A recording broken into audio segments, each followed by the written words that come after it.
पिंपरी-चिंचवड महानगरपालिकेचे मुख्य लेखाधिकारी प्रवीण जैन यांची चौकशी सुरू होती आणि या चौकशीचा अहवाल जो आहे तो आता समोर आलेला आहे. प्रवीण जैन यांनी कुणाचीही परवानगी न घेता ठेकेदारांना 52 कोटी रुपये अदा केलेले होते आणि हा सगळा भ्रष्टाचार स्थायी समितीचे अध्यक्ष अभिषेक बारणे यांनी समोर आणलेला होता. बारणेजी, खरं तर चौकशीचा अहवाल जो दिलेला होता तो जवळपास म्हणजे आदेश जो दिलेला होता तो 2 पानांचा होता. तुम्हाला मात्र 4 ओळीमध्ये उत्तर दिलेलं आहे आणि तुमचं यातून समाधान झालेलं दिसतंय. माझं समाधान झालं, प्रथम तर नमस्ते सगळ्यांना. समाधान झालं असं मी म्हणणार नाही, परंतु मी जो आरोप केला होता किंवा मी जे प्रकरण उघड केलं होतं हे सिद्ध झालं. या अहवालामधून हे सिद्ध झालं. या अहवालामध्ये स्पष्टपणे कमिशनर साहेबांनी त्यांच्या स्वाक्षरीने इथं म्हटलेलं आहे की बाबा या ठिकाणी जर तुम्ही पाहिलं तर या प्रकरणात ज्या 14 उपसूचनांचा आधार घेऊन जे बिल अदा केलं होतं, तर या कुठंही स्टँडिंग कमिटी असू दे किंवा जनरल बॉडी असू दे, ह्या उपसूचना इथं कुठल्याही प्रकारचा ठराव झालेला दिसत नाही आणि हे दिलेलं चुकीचं आहे.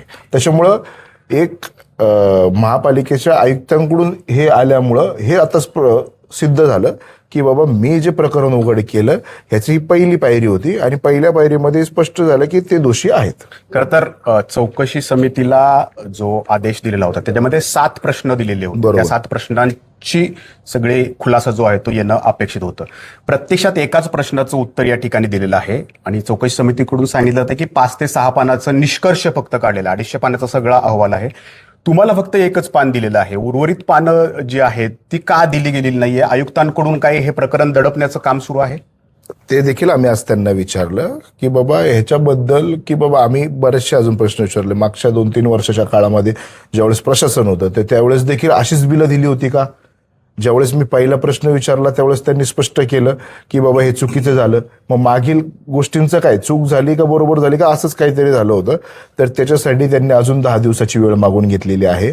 पुढच्या 10 दिवसामध्ये तो देखील अहवाल ते देणार आहेत. मुळातच 16 तारखेला हा अहवाल येणं अपेक्षित होतं, दिलेला आहे 21 तारखेला.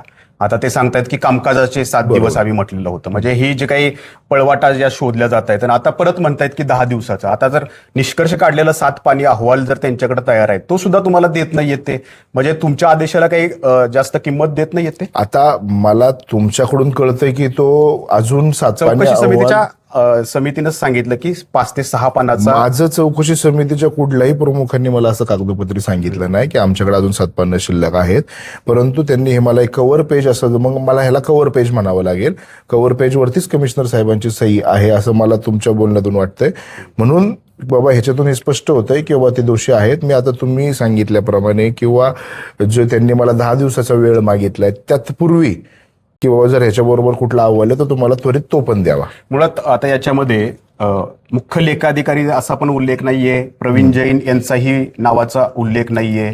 तुमचे आरोप तर प्रवीण जैन यांच्यावरती होते. जर तुमची काही दिशाभूल करण्याचा प्रयत्न सुरू आहे यातून? याच्यातून दिशाभूल जरी करायचा प्रयत्न असेल तरी होऊ शकत नाही. त्याचं कारण हेच आहे की वरती विषय अनुसरून इथं स्पष्टपणे माझा संदर्भ क्रमांक 1, इथं माझं पत्र क्रमांक टाकलेलं आहे आणि माझ्या पत्र क्रमांकामध्ये मी स्पष्ट उल्लेख केलेला आहे की कॅफोननी हे असं केलं, हे योग्य आहे का, आणि त्याचं हे उत्तर आहे. त्याच्यामुळे या पत्राला अनुषंगून जर पकडलं तर स्पष्टपणे हे उत्तर कॅफोनच्या संदर्भातच जातं. बरं, आता यात असं म्हटलंय की 14 उपसूचनांच्या बाबतीत अशी नियमाधीन कारवाई झालेली नसल्याचे प्रथमदर्शनी निदर्शनास येते. म्हणजे या सगळ्या बनावट ज्या आहेत त्या उपसूचना होत्या आणि आता या बनावट उपसूचना होत्या, तर मग पुढं काय गुन्हा दाखल यामध्ये केलं जाणार आहे का? आणि दुसरा प्रश्न, ठेकेदारांनी थेट नगरसेवकांच्या सह्या घेतलेल्या आहेत, तर मग त्या ठेकेदारांवर आपण स्वतः सुद्धा या ठिकाणी कारवाई करू शकता, त्यांना ब्लॅकलिस्ट सुद्धा करू शकता.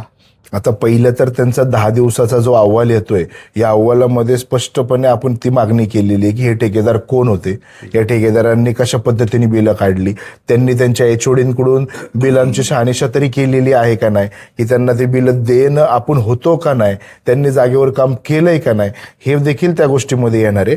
त्याच्यामुळे 10 दिवसामध्ये हा अहवाल पूर्णपणे आला की आपल्याला त्याच्या संदर्भात कायदेशीर निर्णय घेता येईल. नाही, परंतु स्थायी समितीचे अध्यक्ष तुम्ही आहे तोपर्यंत तरी, कारण तुमच्या कार्यकाळातच हे 52 कोटीचं बिल जे आहे ते अदा झालेलं आहे, तर तुम्ही तोपर्यंत असा निर्णय घेणार आहात का, धाडस दाखवणार आहात का की जे कंत्राटदार आहेत, जे ठेकेदार आहेत, ज्यांनी जाऊन नगरसेवकांच्या तुमच्या अपरोक्ष किंवा जसं तुमच्या स्टँडिंग मधलेच नगरसेवक होते ते म्हटले की मला वाटलं की स्थायी समितीमध्ये उपसूचना द्यायची म्हणून सही घेतली, प्रत्यक्षात बिल काढलं, तरी जे डेअरिंग दाखवले ह्या सगळ्या ठेकेदारांनी, एवढं धाडस केलेलं आहे, तर तुम्ही धाडस दाखवणार आहात का यांच्यावरती कारवाई करण्या, यांना ब्लॅकलिस्ट करण्याचं? निश्चितपणे मी आयुक्तांना मागणी तर करणारच आहे, परंतु अहवाल आल्यानंतर ती नावानिशी जर वेळ पडली तर कमिटीमध्ये पण ठराव करून आयुक्तांकडे पाठवून देईल.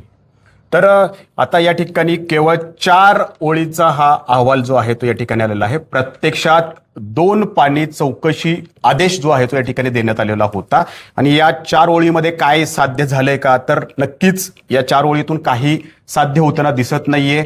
मूळ जो अहवाल आहे तो समोर येणं गरजेचं आहे आणि त्या अहवालात प्रवीण जैन यांना दोषी धरलं जातंय का, त्यांच्यावरती काय कारवाई होते याकडे शहरवासियांचं लक्ष लागलेलं आहे. त्याच वेळेला ज्या ठेकेदारांनी या सह्या घेतलेल्या आहेत नगरसेवकांच्या, ज्यांनी हे धाडस दाखवलेलं आहे, त्यांना ब्लॅकलिस्ट करण्याचं धाडस अभिषेक बारणे दाखवणार का हे पाहणं महत्वाचं राहणार आहे.